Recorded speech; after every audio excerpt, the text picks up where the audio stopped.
Ky është momenti i shpërthimit të kontrolluar të një sasie eksplozivi që u gjeti hedhur në rrugën e Gnatja në Durrës. Pakoja e dyshimte hedhur në rrugën e Gnatja pranë zonës së Velierës rezultoi se ishte eksploziv me telekomand. Ka qenë një telefonat në drejtorinë e policisë së Durrësit për një pako e dyshuar eksploziv fare pranë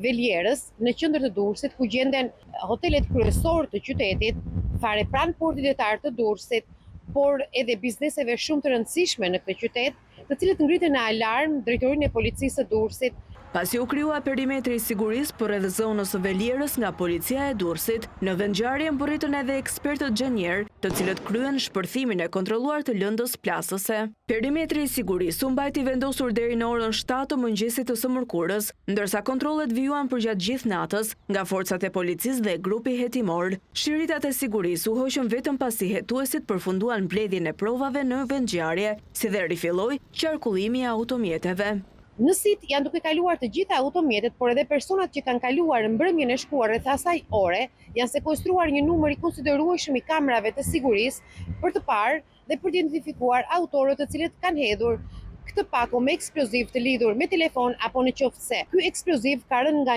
ndonjë automjet në ecje e sipër.